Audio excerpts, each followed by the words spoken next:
Cool.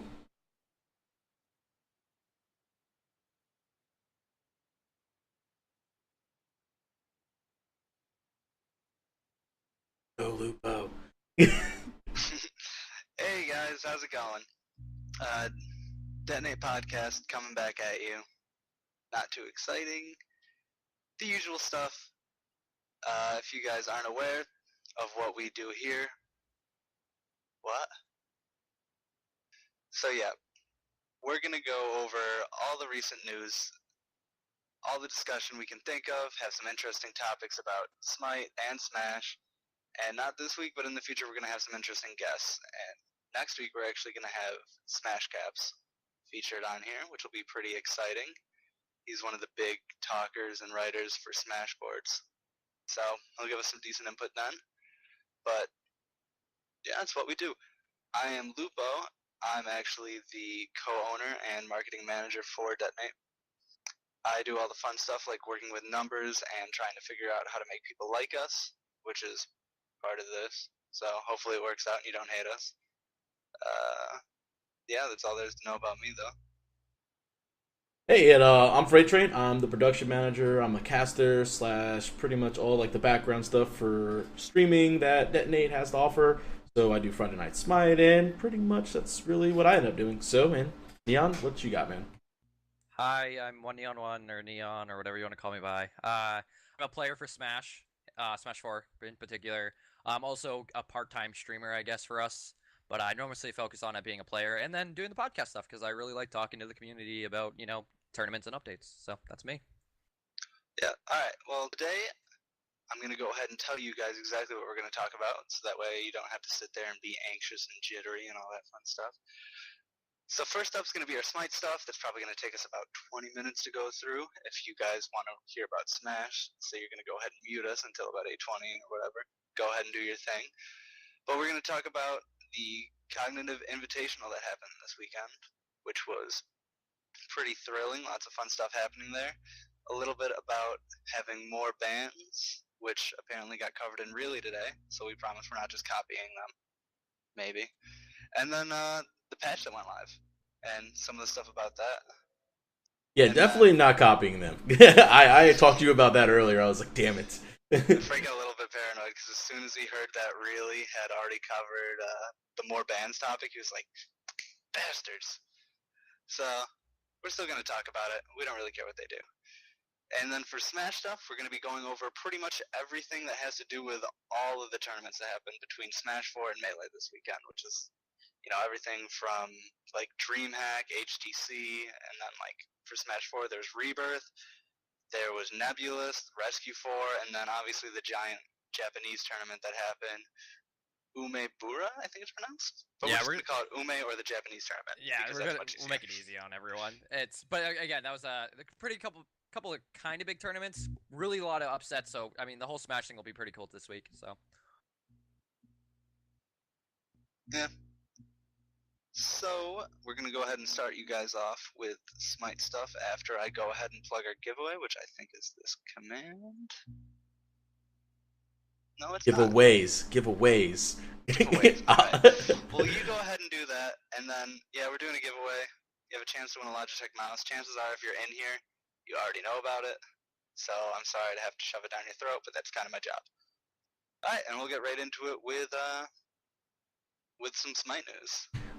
So the biggest thing is obviously this weekend there was no SPL. It was a bye week for everybody, and we had the Cognitive Invitational, which was a nice break for several teams. There was COG, obviously, it's their hometown, or their turf, I should say, with their own tournament. AFK was there because they did have the AFK Lounge. Cloud9 showed up, solo mid, and then there was Eager that really put on the stellar performance, which is really the main talking topic of how they performed. Then there was a wild card team that Cloud9 kind of stomped, but we were all rooting for the Sox. There was a team out there called the Sox, and we were all hoping that they'd actually beat Cloud9 in some sort of small way, but sadly, they only got like maybe a total of like 7 kills in 2 games. But they did it well. They did well. It was good. But really, yeah, the COG Invitational was just a really thrilling set of games that happened. Surprisingly, Eager came back from pretty much an 0-1 hole to COG in game 1, down 3 Phoenixes. Polar Bear Mike has the Kepriel of the century so far to save Zapman, who ends up turning it around.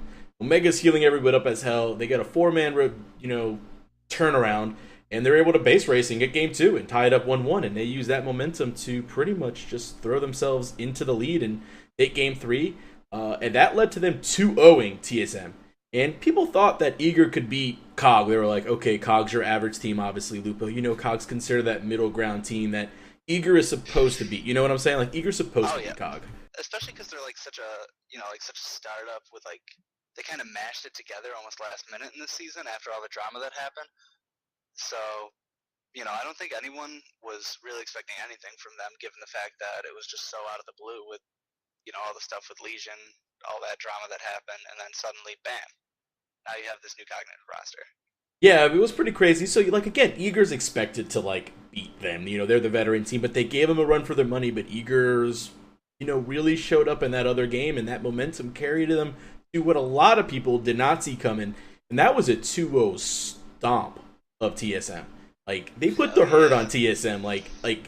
You expected if that was going to go, you expected that to go 3 games, not the other way around. How Eager ended up having to beat out pretty much Cognitive Gaming, but they 2-0'd them with that huge momentum swing. And man, that was just, it was a set of games that were just Eager showed that they were having a good time. You could hear Omega in the background just yelling at people because it's LAN, so there's a delay, and it's funny because you could hear them screaming. You're like, oh god, something's gonna happen, and you're watching the spectator client, and then Omega's just crapping on somebody, and it's crazy.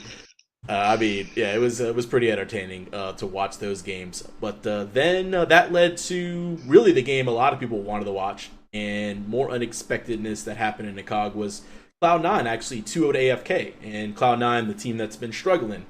But they were struggling really because of the DDoSing issue we talked about last week.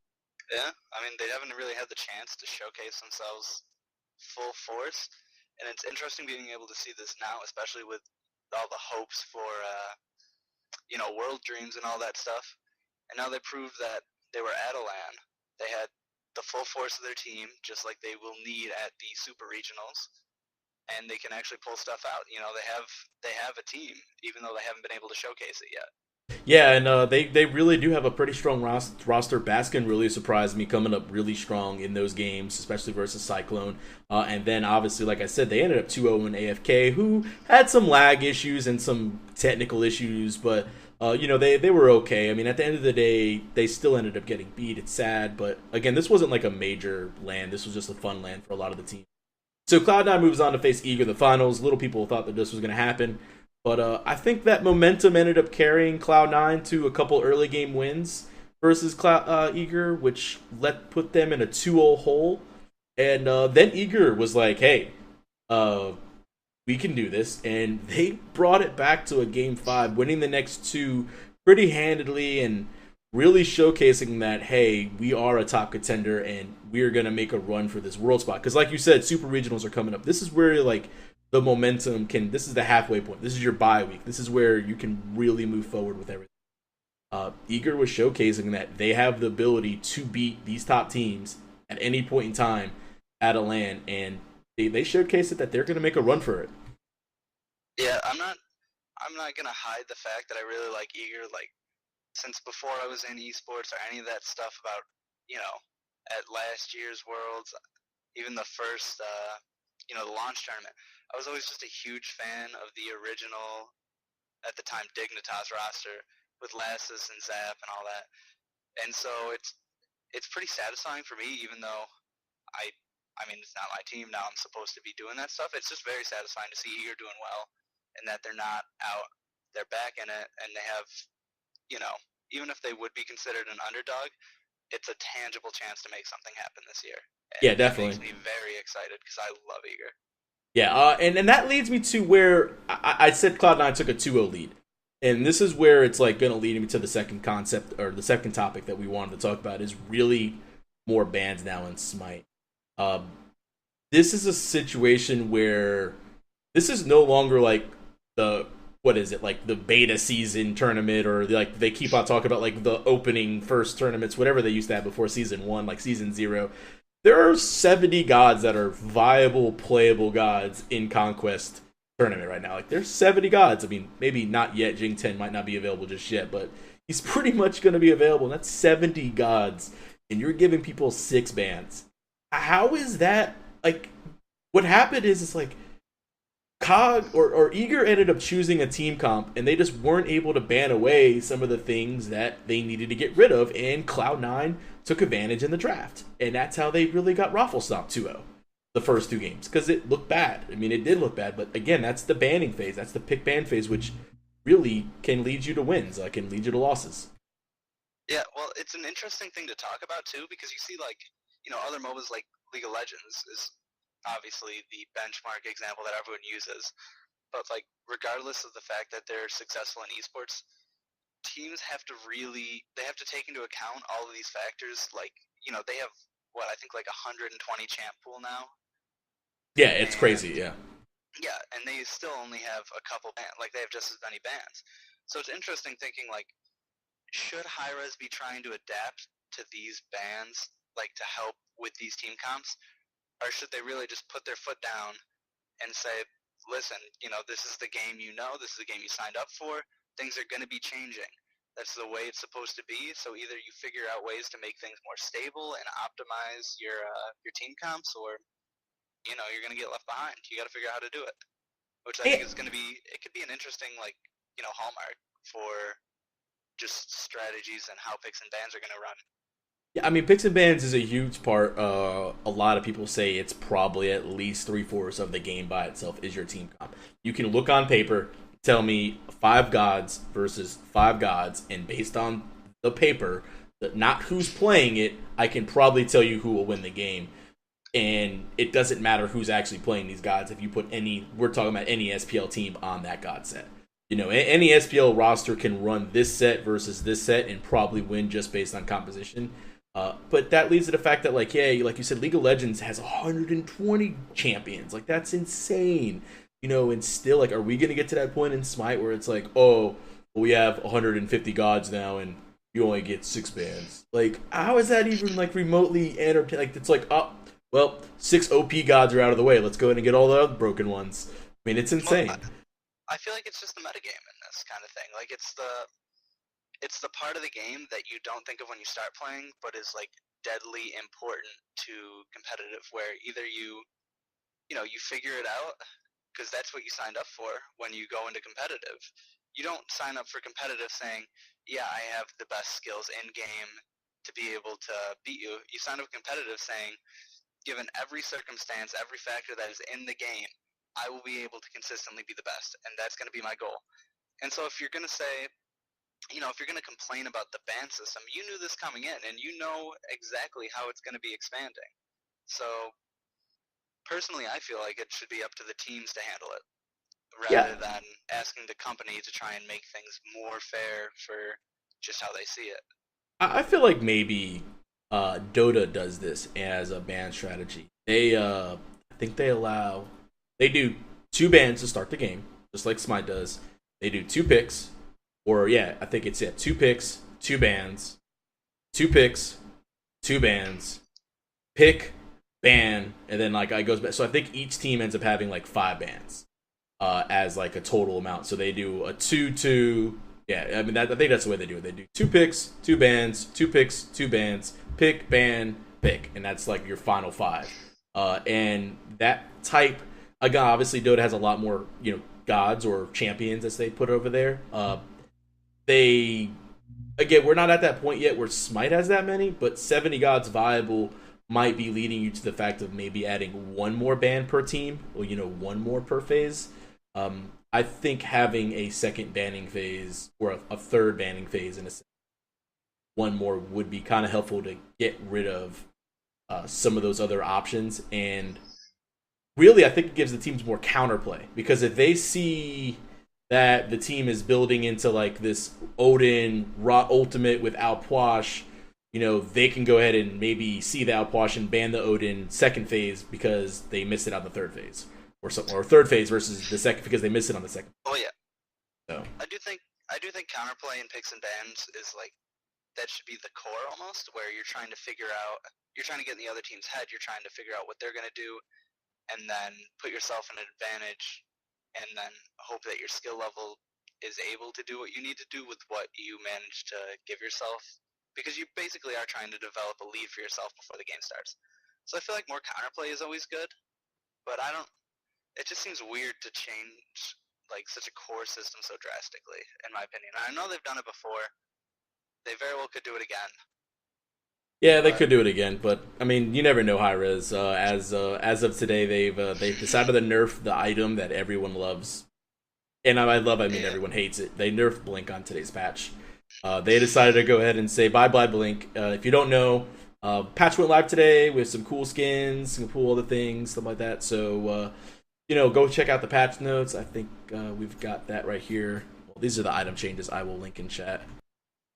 And the first item change, that's the biggest, is obviously Blink, and that's now going to go ahead and allow about I think it's 25 more second cooldown.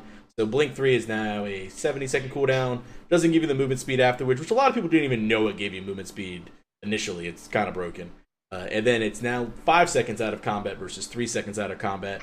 So what they did kind of with the Blink situation, it seems like, versus increasing it from 3 to 5, was we're going to let you initiate still, but we're not going to let you run away with it. Because staying out of combat for 5 seconds is intense. Like, Lupo, you've played some Smite, and you've had Blink, and you've been running around for 3 seconds trying to Blink. You're like, you're like huffing and puffing like you've been running a mile, or you're like, oh my gosh, I gotta Blink away. Like, 3 seconds is a lifetime. Yeah, Blink, 3 seconds was a lifetime. Well, 5 seconds is an eternity in Smite, and you're never going to get away with that. It's a fun change that I think is going to help maybe junglers, because that's really where I think the Blink nerf it hurts the most is some of the junglers that were using it, because right now Blink is just so OP on junglers like Serket. This is why Serket's getting banned again. Serket isn't like she's a great god. She has a lot of control, but it's really Blink that makes Serket so viable. So it's like you got to go up in there and just sit there and deal with Serket that can go 120 units across the map in like 1 second because of like Blink dash and like get you. It's kind of insane. So the Blink change is kind of nice for not getting ganked as often. A few other items that changed in the patch notes were Deathbringer. Its top DPS changed from like 50% extra crit damage to like 40%. Going to the math wizard himself, Mr. Kret, he says that this isn't that big of a deal. Realistically, most hunters are still going to get Deathbringer. It's not going to change. He did say like gods like Hoonbots and Serket, that in Asia, like gods that used to get Deathbringer as like their crit item as 3rd or 4th after Jotuns, they should probably be getting like Alice. And really no major changes other than that. I don't know when the new god's coming out for the next patch, so I'm not too sure. I think that's going to be maybe 2 weeks from now. They might reveal them. Yeah, I'm not too sure either, but it should be coming. I mean, at least within the month.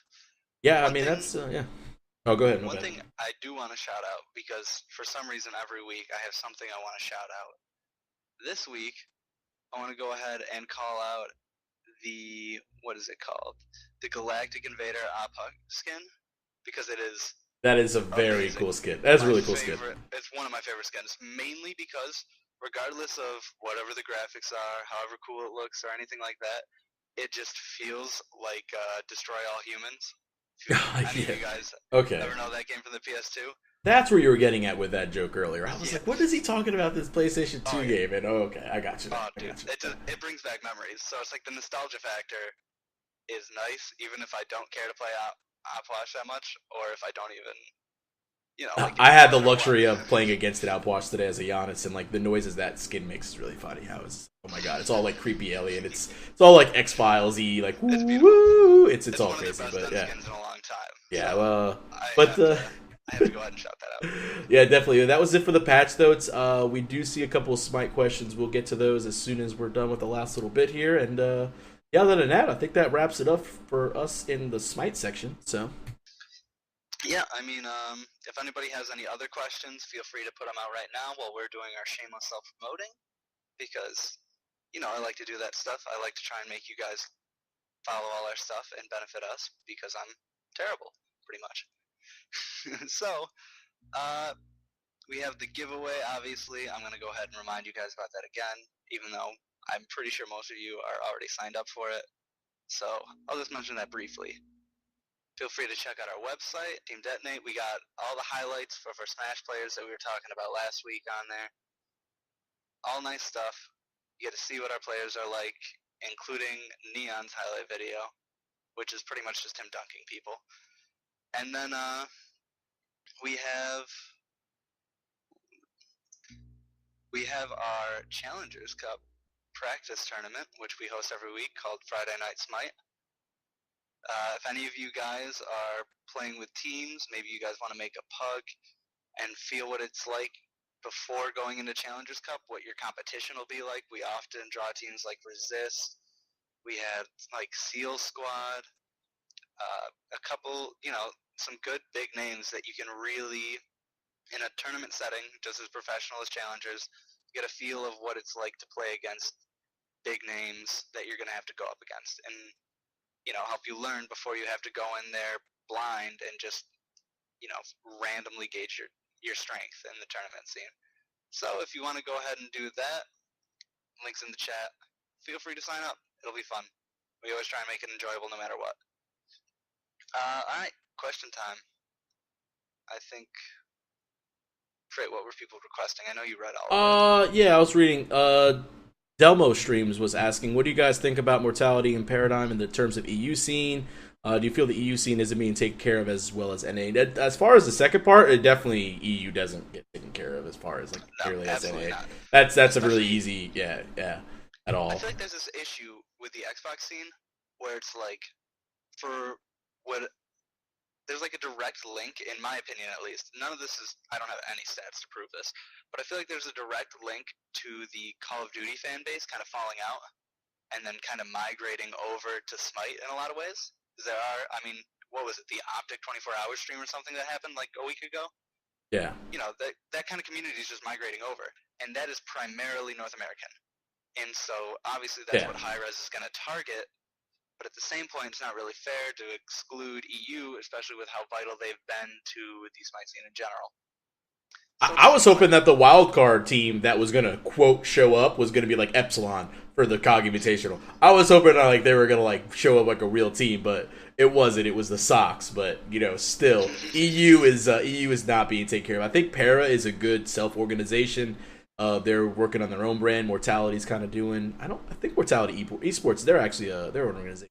Been doing pretty decent. But Para, the boys over there, they're a good group of teams. As far as like the Xbox, your second question, Xbox teams. A lot of these Xbox players, dude, they're so good because they were ex-PC players that just knew how to play a first-person or a third-person shooter on the Xbox.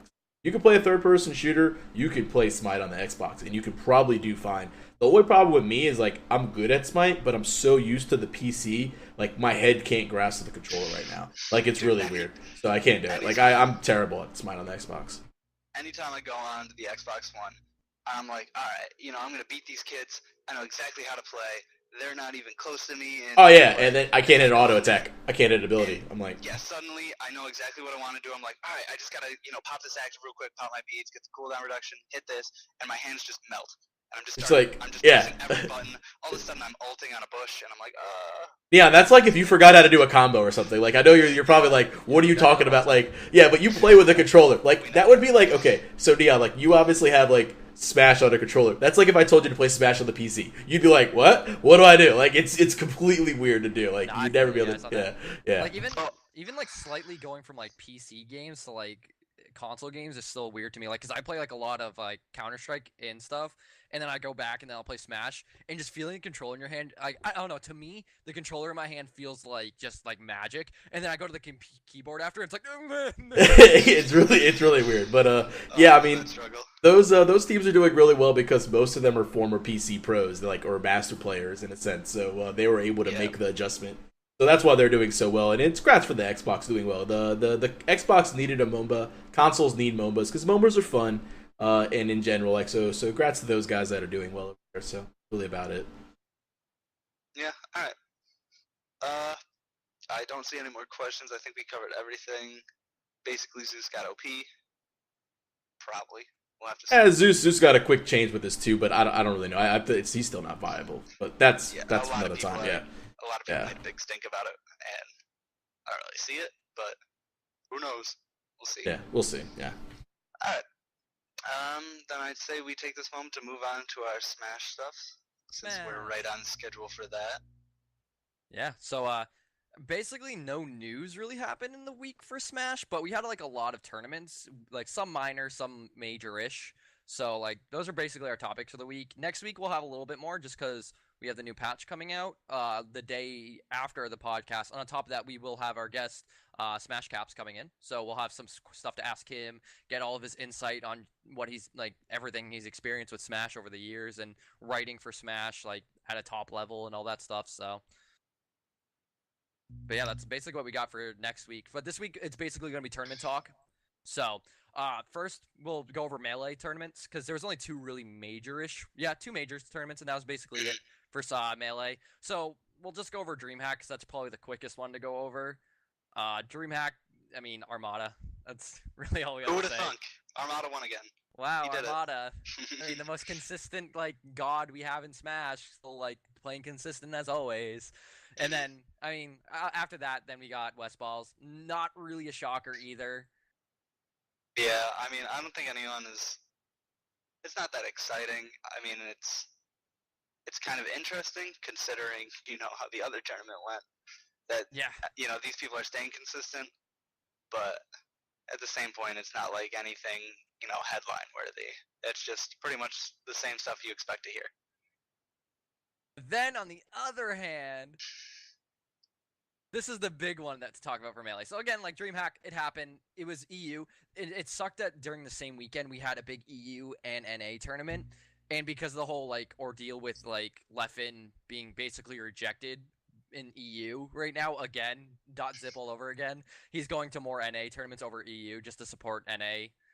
He's saying he's not being biased, but we all know it's because he's a little upset for the fact that they're just always mean to him over there. But we had HTC Throwdown, which had considered. I guess we can consider it 4 gods if we can consider Leffen a god. I consider Leffen a god, so we'll say like it's because we had Mewtwo King, Mango, HBox, and Leffen. So we had 4 of the gods there. Obviously, PPMD Dover shows up to tournaments, and then Armada was over at DreamHack. So this one was a pretty big one, and we thought like, okay, so we're gonna see the 4 gods battle it up for top 4 with Plop in there for top 5. No, that's not what happened at all. Nope. Leffen was like the only Leffen and HBox are the only gods to make top 5. Yeah, which is actually pretty crazy. Yeah. Considering how everyone's expectations have built up so far, especially with people are thinking, oh, M2K on the rise. He's definitely gonna make it there. He's gonna be making moves. Yeah, nope, and sorry about that. Silent Wolf said screw that, and so didn't Cobalt.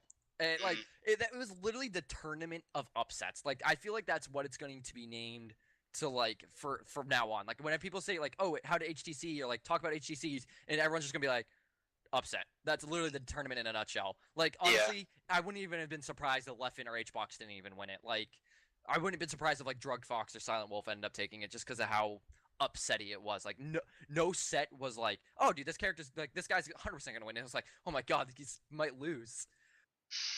Yeah. Like, it was a great tournament to watch because of that, because you didn't know what was gonna happen, Exactly. Like it was a full of wild cards. Like Homemade Waffles. Who the hell remembers this guy? Like Homemade Waffles is such an old school player and like solely NorCal only player.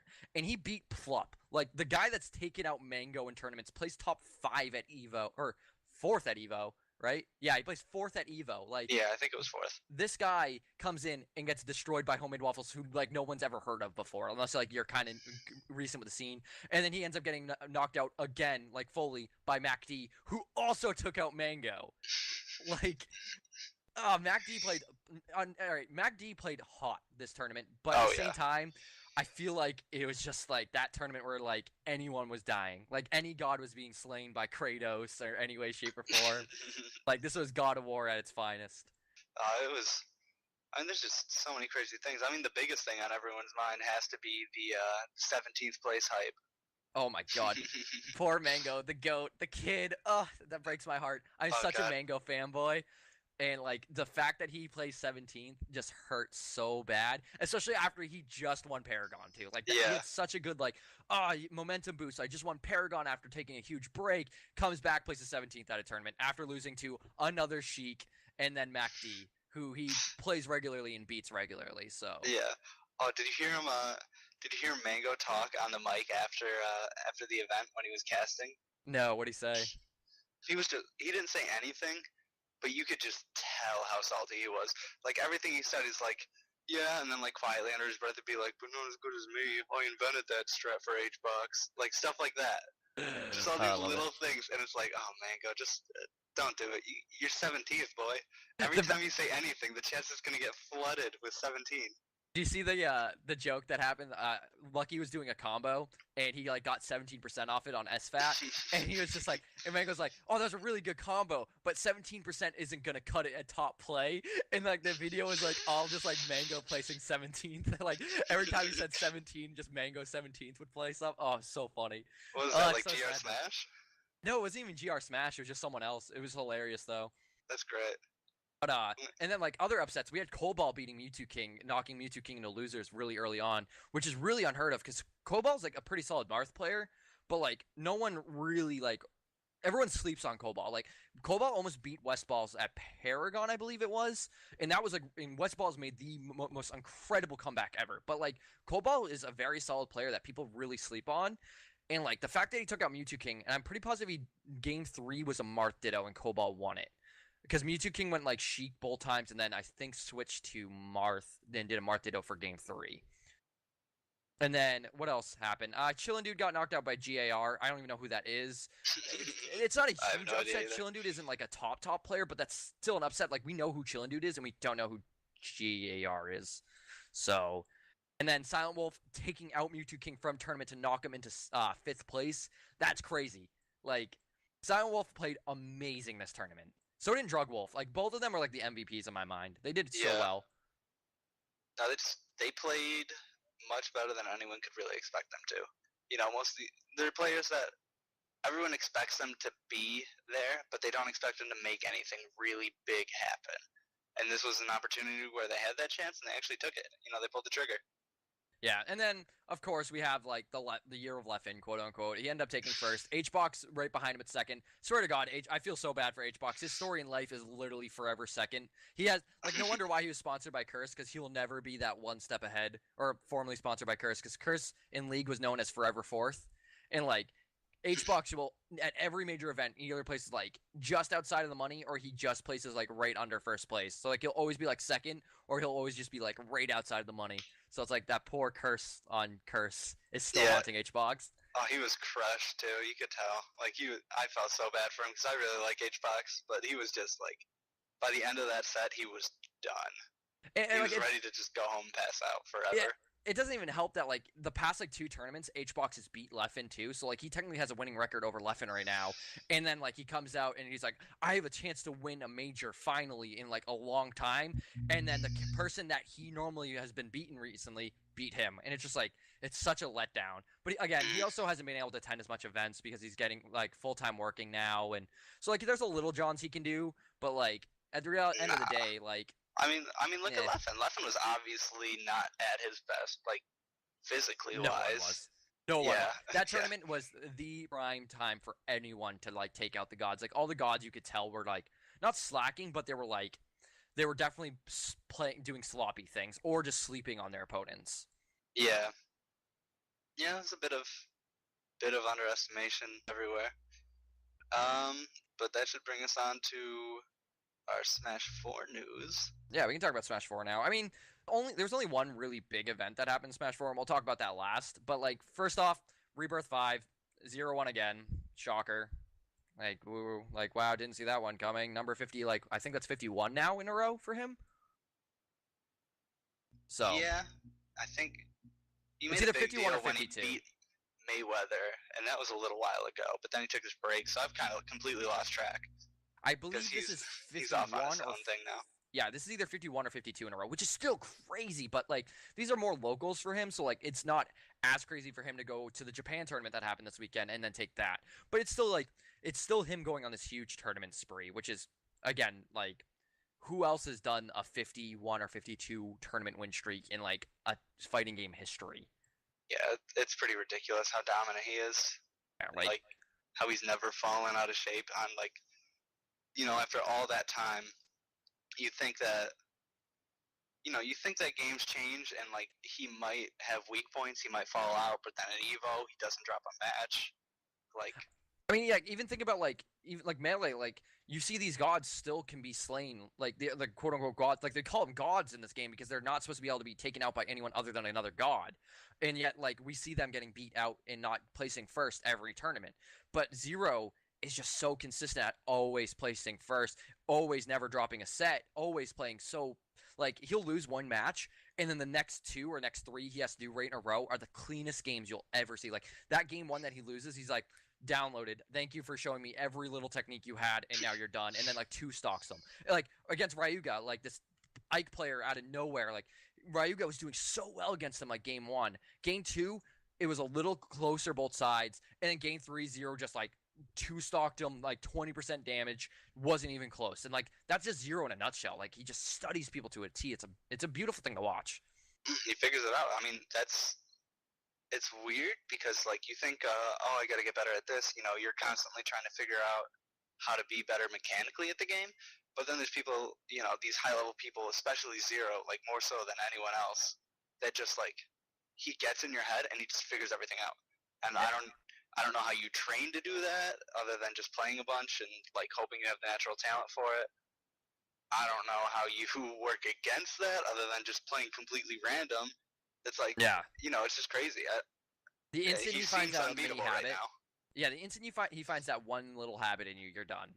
But like again, a cool thing to talk about at Rebirth, other than Zero, being Zero and this unstoppable force in Smash 4, Ryuga, I believe that's how you pronounce his name, an Ike player not out of nowhere, but like steps up really hard at this tournament, places third, like again has like not a close set, but like game one was like last hit situation against Zero in winners finals. He ended up getting knocked out in losers finals to like a guy that he knocked into losers, which sucks, but like still that's an Ike placing third at a pretty large event. Yeah, I mean, I personally love Ike in Smash. I play him all the time. I think he's great. So it's interesting to see that, like, especially because it is a Japanese player that we don't get. No, this wasn't a Japanese player. This was a North. Oh, that's right. No, SoCal. SoCal. Yeah, I'm just getting mixed up right now. I didn't sleep last night, so I'm pretty out of it at the moment. So I like half asleep.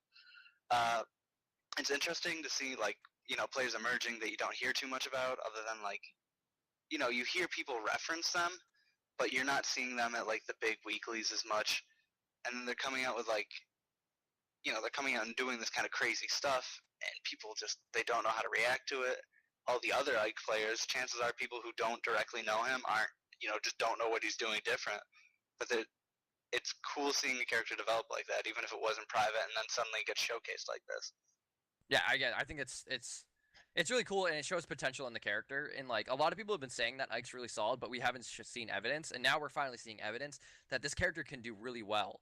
And again, getting third place with a character that's considered like mid tier right now is again, it's crazy, especially a tournament that Zero attended and won. So like, and the fact that he had like a really good game, maybe two. The first two were pretty good. Game 3 was a blowout, but like the first two games, he showed off like what Ike's potential really was. And then Yeah. That's really all we had for Rebirth 5 though. Like nothing. I mean, it wasn't like a lot of top names were there. Like so it was it was a smaller tournament. So Zero just went to have fun and kind of get back in the groove. We'll see. Yeah. And then the next two tournaments were both tri-state, which is Pennsylvania, Jersey, and New York. And first one was Nebulous Prime, which was in New York, and DK Will won. His only like core competition there was like Dill, and I think what's his name was there, the Wii Fit trainer player. That is John Numbers was there, but Dill was the only person that really looked like gave DK Will a struggle. So DK Will showing that DK is definitely moving up in the tier list, and that he knows the character and the game really well. I mean, DK Will was also a solid Brawl player, so it doesn't really surprise me that he's doing really well in Smash 4. Not really much to say about Nebulous Prime, honestly. Yeah, I mean it's not really news as much as just an update. Yeah, and then same Rescue 4 had like DK Will, DeBuzz, like the classic like tri-state players there, other than DeBuzz, obviously. I mean Nairo because he was over at Japan. But then we have Rescue 4, DeBuzz won it, and then in teams him and DK Will won it. But like honestly, it was only like 6 teams there, so like it wasn't really super hard for Buzz and DK Will to win. Yeah. I think the only thing to talk about in Rescue 4 other than Buzz winning is I believe Tweak beat DK Will again, which is really cool because Tweak is a Wario/Bowser Jr. main, which is super cool because you don't really see top players play those two characters. Yeah, I mean, Wario's kind of up there. It's more like it's like a pocket Yeah. pick, but yeah, you definitely don't see them being showcased too much. But yeah, other than that, nothing really exciting out of Tri-State. Like it was minor-ish tournaments because Nairo and like a couple other top players like them, like Vinny and stuff weren't there. So it was just more of like a monthly, nothing like huge, but like big name people were there. So the big one that happened that actually finished this morning was, I'm gonna butcher the name of it, so Lupo, you can try it. Let me find it written down again. Umeboria. Umebura. Umebora. Okay, we're just gonna call it the Japan tournament, guys, just because we're gonna keep butchering it. Big tournament.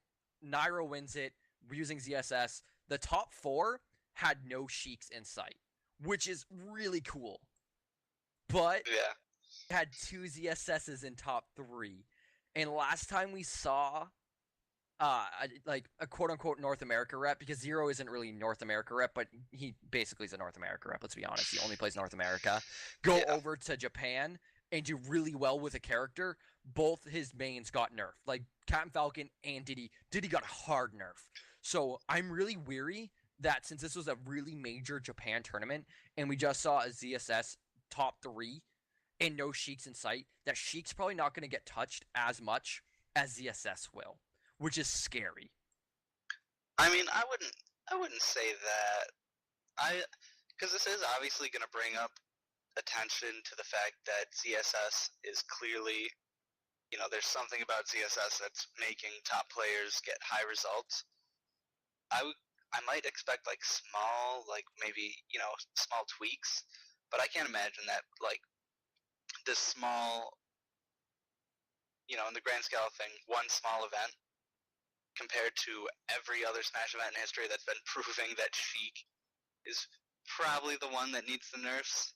Like, it's just the fact that like Japan, we've already seen, like we saw these characters doing really well in like NA and like stuff, and they didn't really nerf it then. But all of a sudden, we had this one big event in Japan that Zero went to and dominated with Diddy, and that's when Diddy got that really hard nerf. And like there was patches where they already we all knew that Diddy was still strong, and we went through like 2 or 3 patches where he didn't get touched.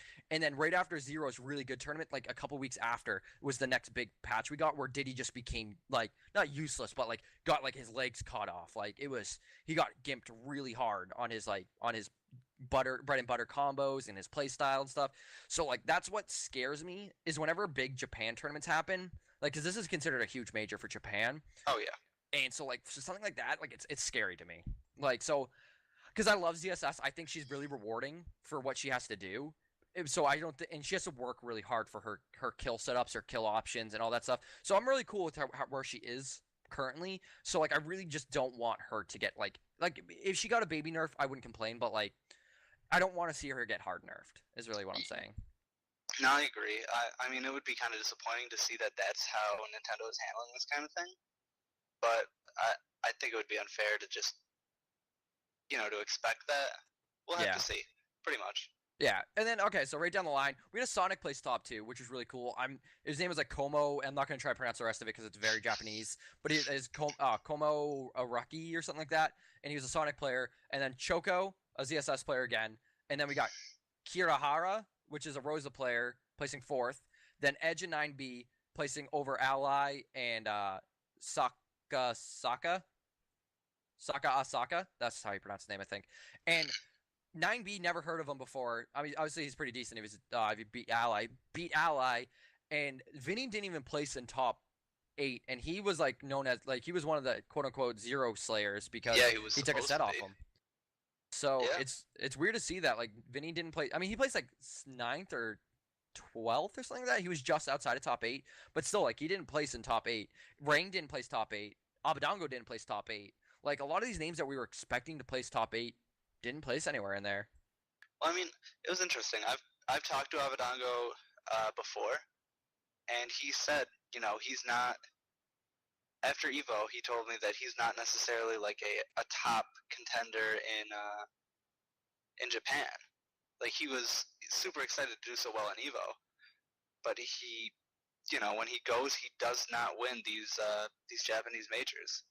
And I think it's good that now that we've had this kind of tournament and it's got more North American exposure than generally a Japanese tournament would, that people are kind of starting to see that they have a lot more talent than we've probably given them credit for.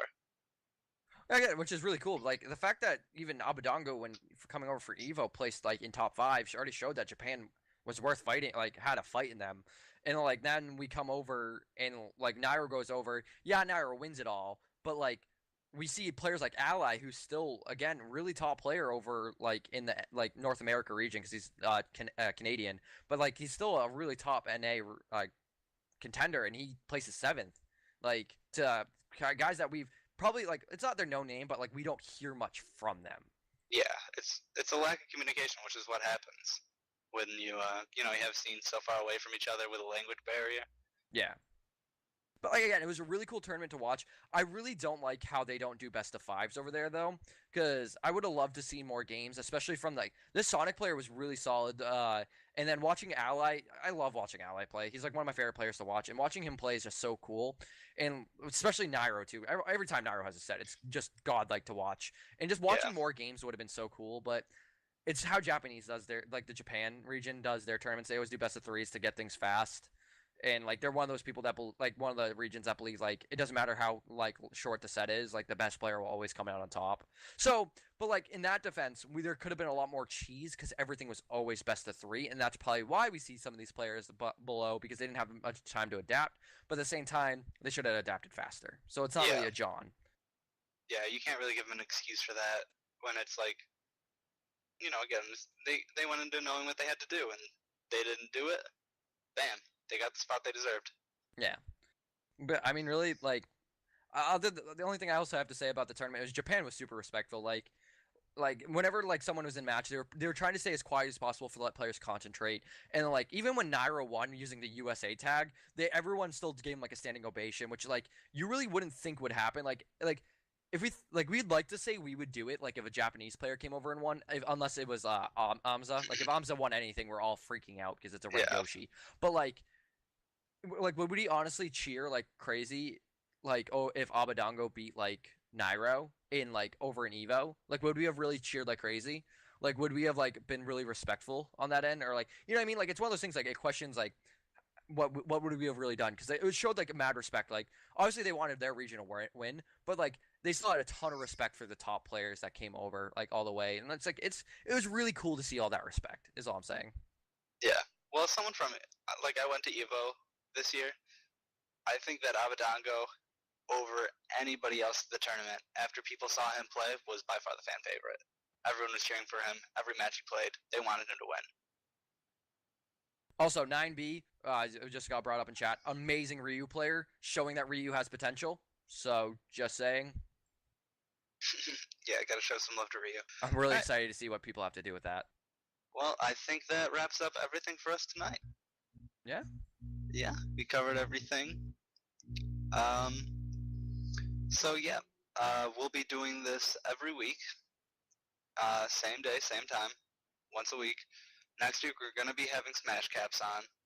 He'll be doing some interesting input. We'll be doing a short little interview kind of thing.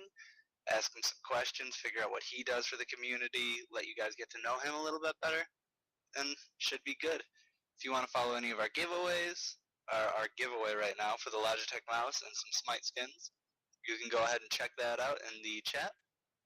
And if you guys want to enter Friday Night Smite, if any of the Smite people are still around, highly doubt they are, you can go ahead and sign up for that too.